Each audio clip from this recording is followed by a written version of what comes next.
কামা কুতিবা আলাল্লাযীনা মিন ক্বাবলিকুম, যেভাবে ফরজ ছিল তোমাদের পূর্ববর্তী জাতি যারা ছিল পৃথিবীতে, তাদের উপরও রোজা ফরজ ছিল, কিন্তু ভিন্ন ভিন্ন টাইপে ছিল। রোজা এটা এমন এক ইবাদত পৃথিবীর প্রত্যেকটা জাতির উপর আল্লাহ তাআলা ফরজ করেছিলেন। সুবহানাল্লাহ পড়েন। তাহলে এই যে গুরুত্বপূর্ণ একটা ইবাদাহ যেটা সব জাতির উপরে ফরজ করেছেন, আমরা পেলাম কেন? লাআল্লাকুম তাত্তাকুন, যাতে করে তোমরা তাকওয়া অর্জন করতে পারো, মুত্তাকি হতে পারো, খোদা ভীরুতা অর্জন করতে পারো, পরহেজগারিতা অবলম্বন করতে পারো। এজন্য আমি তোমাদেরকে রোজা দিলাম। সুবহানাল্লাহ পড়েন। তাহলে বোঝা গেল রমাদানের রোজার উদ্দেশ্য হচ্ছে তাকওয়া। এই জিনিসটা যদি কারো অর্জন না হয়, আপনার সেই রোজা দিয়ে কি হবে বলেন? তাকওয়া অর্জিত হয় নাই, শুধুমাত্র উপাস থাকছে, আর কিছুই হয় নাই। এই রোজা দিয়ে কোনো কাজ হবে না। হাদিসে আসছে, মাল্লাম ইয়াদা কাওলা যুর ওয়াল আমালা বিহি ফালাইসা লিল্লাহি হাজাতুন আন ইয়াদা তাআমাহু ওয়া শারাবাহু। যে ব্যক্তি অশালীন কথা ছাড়তে পারল না, ওয়াল আমালা বিহি, গুনাহ থেকে বেরিয়ে আসতে পারে নাই, পাপাচার থেকে বেরিয়ে আসতে পারে নাই, অন্যায় থেকে বেরিয়ে আসতে পারেনি, পাপ ছাড়তে পারে নাই, তার কি দরকার আছে? ফালাইসা লিল্লাহি হাজাতুন আন ইয়াদা তাআমাহু ওয়া শারাবাহু, তার শুধুমাত্র খাবার পানীয় ছেড়ে দেয়া, এটার আল্লাহর এটার কোনো প্রয়োজন নাই। অর্থাৎ সে শুধু উপবাসী থেকেছে, এই রোজা দিয়ে কোনো কাজ আল্লাহর দরবারে কবুল হবে না। রমাদানের রোজার একটা উদ্দেশ্য হচ্ছে আপনি পরহেজগারিতা অবলম্বন করবেন, তাকওয়া অর্জন করবেন। এই যে এই মাসে কিছু কিছু মানুষের ভিতরে দেখা যায় যে কয় যে আমি তো রোজা আছি, সুতরাং এখন আমি গান শুনতে পারবো না, আমি তো রোজা আছি, এখন আমি সিনেমা দেখতে পারবো না, আমি তো রোজা আছি, সুতরাং আমি নামাজ ছাড়তে পারবো না। এরকম কিছু চিন্তা ভাবনা আমাদের ভিতরে আছে না নাই? কিন্তু দেখা যায় যে এগুলা রমাদানের প্রথম প্রথম থাকে, পরে আস্তে আস্তে চলে যায়।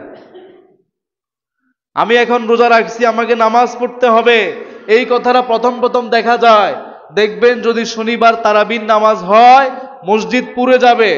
10 রমজান পর দেখবেন অর্ধেক নাই, 15 রমজান পরে দেখবেন আরো নাই, 20 রমজান পরে আরো নাই, শেষের 10 দিনে তো পাওয়াই যায় না, এক কাতার মুসল্লি হয়।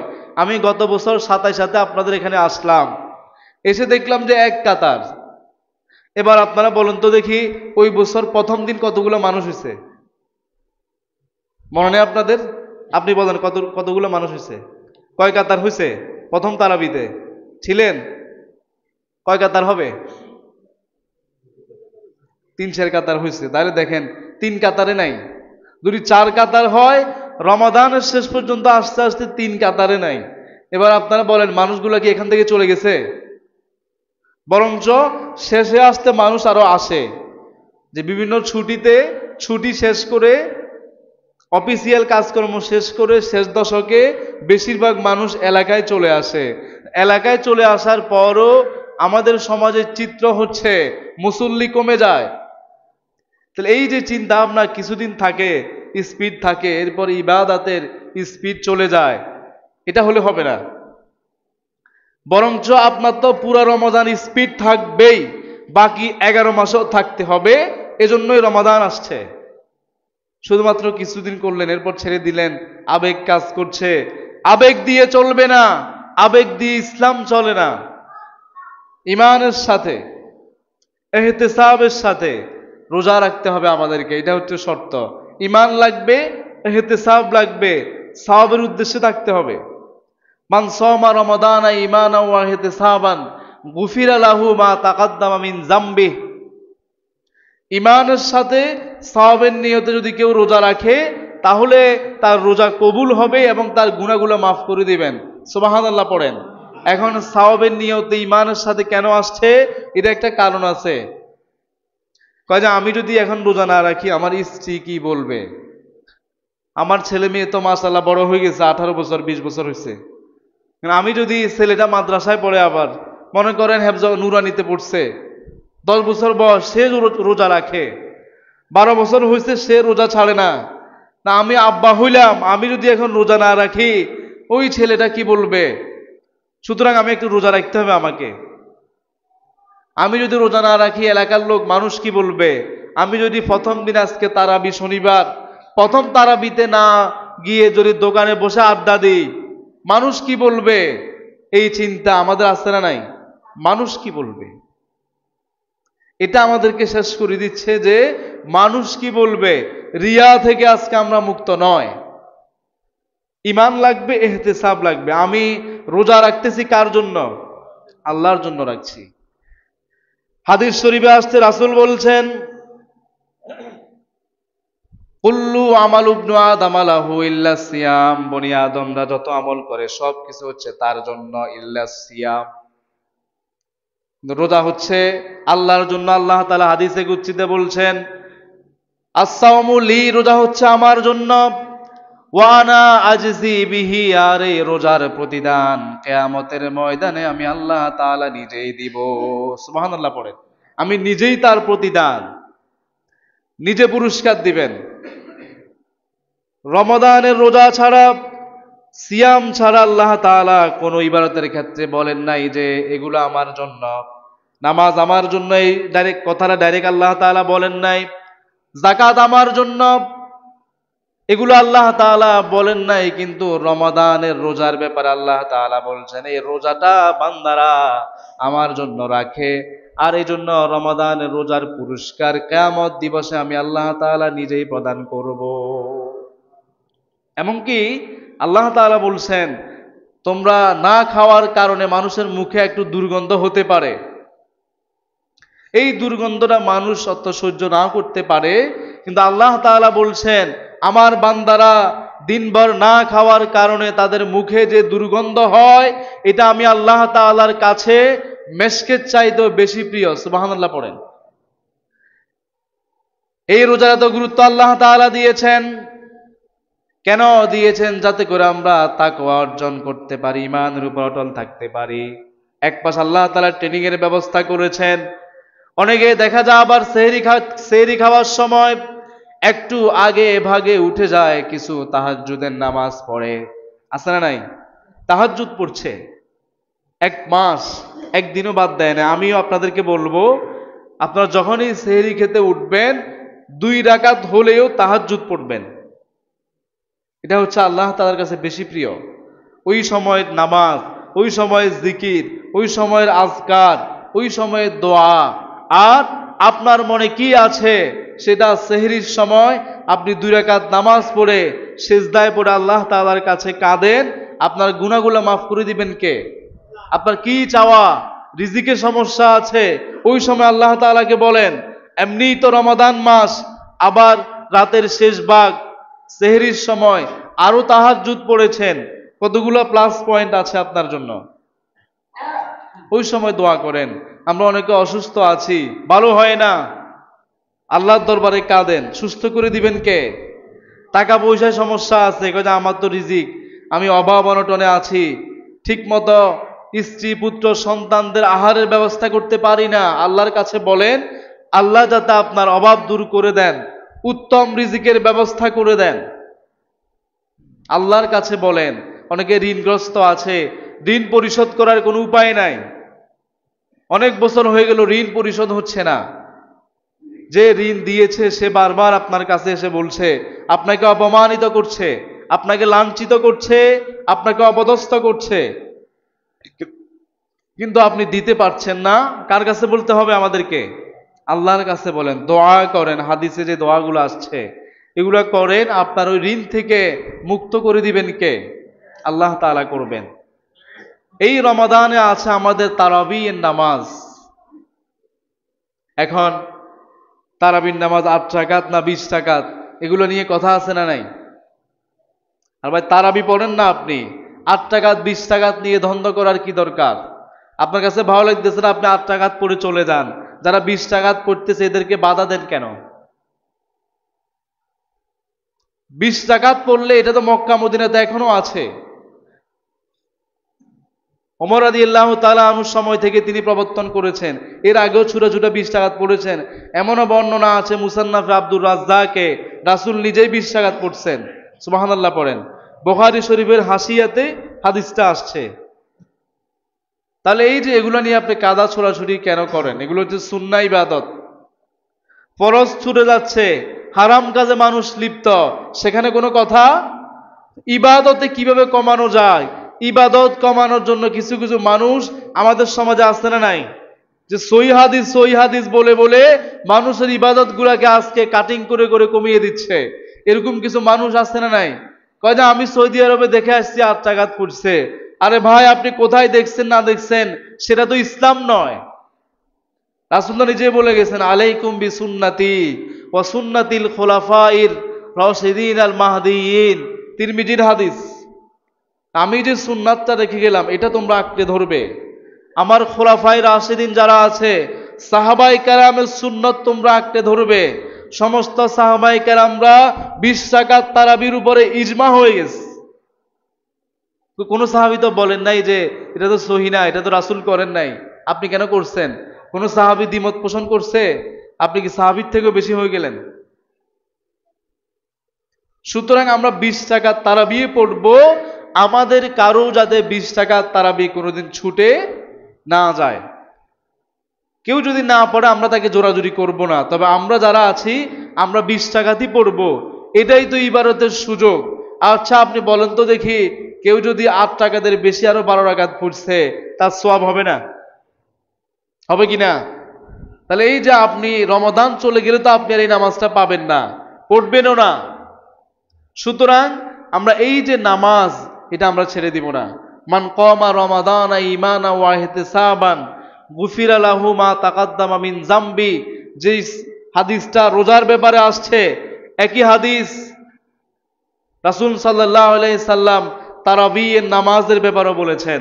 যে ব্যক্তি রমজান মাসে দণ্ডায়মান হবে, দাঁড়িয়ে দাঁড়িয়ে নামাজ পড়বে, ঈমানা ওয়া ইহতিসাবান, ঈমানের সাথে সওয়াবের আশায়, তার যত গুনাহ আছে সব গুনাহগুলো আল্লাহ তাআলা মাফ করে দিবেন। সুবহানাল্লাহ বলেন। সগীরা গুনাহ মাফ করে দিবেন। এই রমাদান মাসে আপনি বেশি বেশি তাওবা ইস্তেগফার করবেন। মনে রাখবেন, কাবিরা গুনাহ যেগুলো আছে এগুলো আপনি তাওবা না করলে মাফ হবে না। সগীরা গুনাহগুলো আপনার বিভিন্ন মাধ্যমে মাফ হয়ে যাচ্ছে, ওযুর মাধ্যমে মাফ হয়ে যাচ্ছে। এই যে আপনি তারাবির নামাজ পড়ছেন, অটোমেটিক সগীরা গুনাহগুলো আল্লাহ তাআলা মাফ করে দিচ্ছেন। এভাবে বিভিন্ন ইবাদত আছে যেগুলোর দ্বারা আল্লাহ তাআলা সগীরা মাফ করে দেন। এখন কোনটা কোনটা কাবিরা গুনাহ এটা আমরা জানিই না আজকে। কাবিরা গুনাহের সংখ্যা হচ্ছে 70টারও অধিক।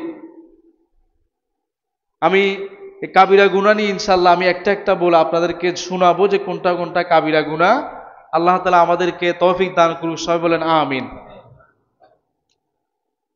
আগামী জুমা থেকে আমি চেষ্টা করবো ইনশাআল্লাহ কাবিরা গুনাহ কোনটা কোনটা, যেটা আমি তাওবা না করলে মাফ হবে না। আমি তো জানতেছি না, আমি তো জানিই না যে এটা কাবিরা গুনাহ। আপনি জানলেই তো তাওবা করবেন, যদি না জানেন কেমনে আপনি তাওবা করবেন? আপনি তো এটা গুনাহ বলেই আপনি বুঝতেছেন না।